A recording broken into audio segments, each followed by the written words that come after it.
country, true to the philosophical evolution of this great organization, we frowned on the path of advantage and decided to pursue the path of duty. And that is why we did not go to the House of Assembly yesterday, and that is why we did not go to the Senate today. And we will continue to review our position. I do not see any improvement in it, because yesterday I sat and listened to the speeches that were made on the adjournment of the House of Assembly. Speeches that were made lavishing encomiums on the Speaker of the House of Assembly. And one of the speakers was a man called Mr. William Duguid, who delivered himself of the statement that he was grateful to the Speaker for being so wise when he made his maiden speech in the House of Assembly, for asking him to withdraw certain statements he made about the Democratic Labour Party parliamentarians. And he was glad that the Speaker asked for those remarks to be expunged from the record. So, quite naturally, the words used on that occasion which he was required to withdraw could not be found anywhere in the records of the House, because he was asked to withdraw them and they were ordered expunged from the records of that chamber.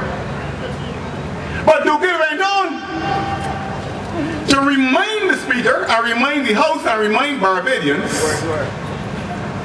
about the words that he used. And he said, you will recall, Mr. Speaker, that I said that the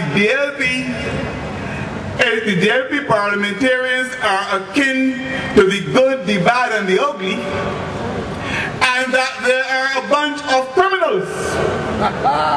Now, so the words that were supposed to be expunged when he made his maiden speech are now there. And he went on to say that having listened to the leader of the House, Ms. Mia Motley, quoting the law under the Parliament Privileges and Immunities Act, Chapter 9 of the laws of Barbados, he, on reflection, now considers that he was something of a prophet, because it really appears now that the members of the opposition are really criminals, and that he was justified in saying what he said. I, to be quite frank with you, did not worry about what Duguid said. I formed a determination many years ago that Duguid is not the biggest idiot in Barbados, only because God has denied it to mankind to attain perfection even in idiocy.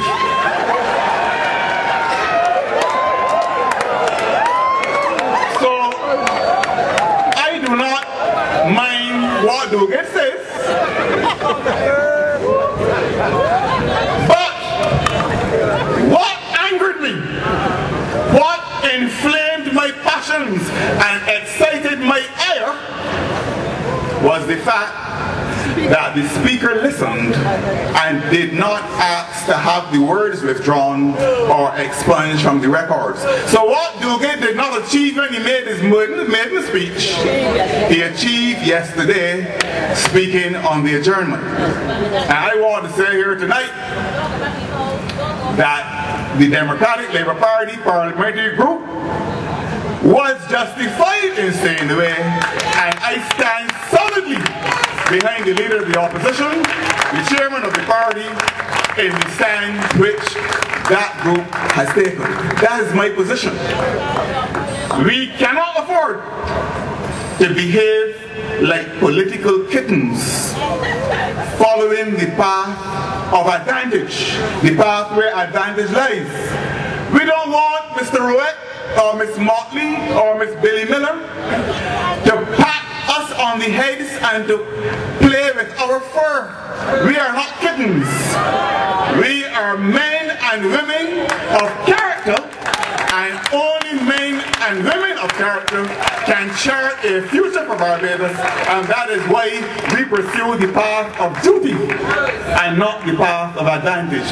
The path of duty invariably leads to social consequences that benefit the masses of the people of the country.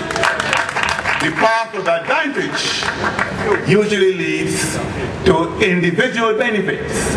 All of us could say, let us not rock the boat. Let us not try to offend anybody.